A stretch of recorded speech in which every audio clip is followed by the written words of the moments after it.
Assalamu alaikum. Good morning. I'm going to go over some of the things that I've been going through my videos. Wrong. America was not founded realistically for anything other than to escape Britain and their taxes and the king's rulership. And it wasn't even so much for that. It's kind of like the Civil War. What we're taught is not necessarily what happened.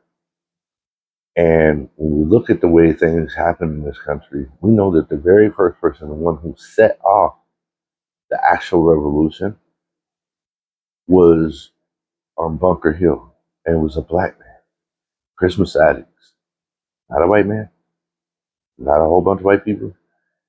We got Paul Revere and the women and all the people who did that travel to warn that the British were coming, but it was literally Christmas addicts and two other black men who were in a fight with British soldiers, and they were killed, and that's what set off the Revolutionary War. When we look at the history of this country, we cannot say, because even in the colony of Virginia, there were black folks who had their own property. They actually had slaves. There were black people who have been here since the beginning, whether they be African, indigenous to America or not. We know that some of the pictures and some of the depictions in the paintings depict far darker people than today's indigenous population is. But we also know that today's indigenous population, for the most part, is pure. So we go back to Thomas Jefferson and his law to breed them out. So a lot of the eastern tribes would have been bred out, and their Y chromosome, which I've discussed in other videos, it comes back to our beat after the lighter skinned indigenous people. The darker indigenous people don't have that as their Y chromosome. You also got to figure, they told us, and even some tribes fall into it, that the Trail of Tears, everybody went. That's not the truth. It's just not the case. We know that there were Cherokee, Shawnee, and other tribes who stayed in the mountains. We also know that the ones who stayed in the mountains, even today, some of them practice Islam.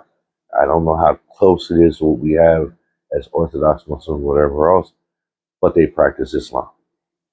When we look at America, that people were like, we don't want Islam, we don't want Sharia law. First of all, I don't think you have any idea what Sharia law is. Second of all, the first masjid that in our modern history that we know about, taking away Christopher Columbus's diaries, whatever that they found, whatever they've said, which indicates that there were mosques in what we call modern day Florida and Cuba and whatever else. The first masjid that was started in America was by a white convert, and I believe it was in Minnesota, and that was in the 1800s. Our country, the USA, really didn't become a country until after the 1800s, and even that is so difficult because you had the Federalists and the Anti-Federalists, and it was an argument all the way up until the Civil War as to what kind of government we actually had.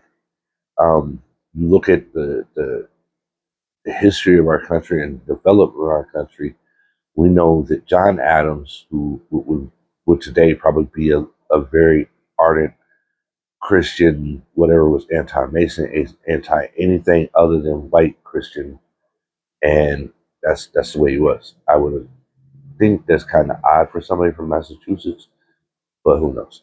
Um, Today it wouldn't be odd; it would be very odd because we know in Massachusetts you have Boston and the Irish who have been through hell throughout their history, who are some of the most racist people on earth. But they'll stand up for people who are being oppressed, whether that be Gaza, whether that be natives, whatever. They do.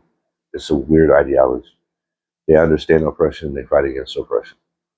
Unfortunately, they have inflicted a lot of oppression by being overseers and everything like that in America.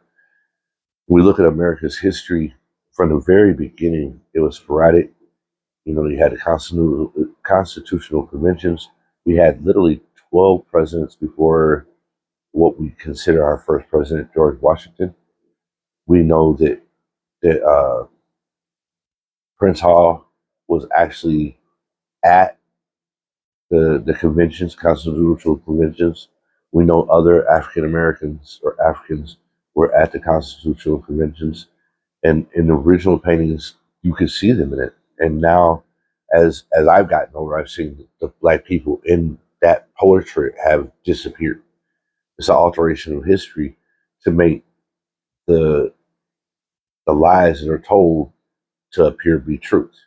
You go back and look at the original pictures, you see black folks in those pictures. You don't see just white people. We know that there were free black men, women. We know that some of them owned slaves.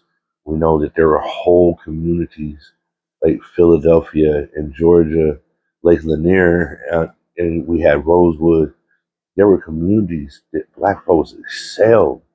The Tulsa, most people don't realize that Tulsa, those were the freedmen. The freedmen were free, and they had been part of the Cherokee Nation and other nations 100 years more. I don't know, but it was a long time. They were freed. They were asked to leave the reservation. They could no longer be counted as indigenous people, and they developed Tulsa. They exceeded every white person's community around them, and it made white people jealous. Every time you see a city that was predominantly black that excelled, white people got jealous. They came up with some kind of arbitrary, stupid reason. He looked at my woman. Yeah, they talked to her. Come on now, this is utterly ridiculous as excuses for destroying whole communities in the ways that they did. This is American history. And if you can't say critical race theory, if it's the truth, it's not who's better, who's worse. Let's discuss the truth of America because we can't go any further based on lies.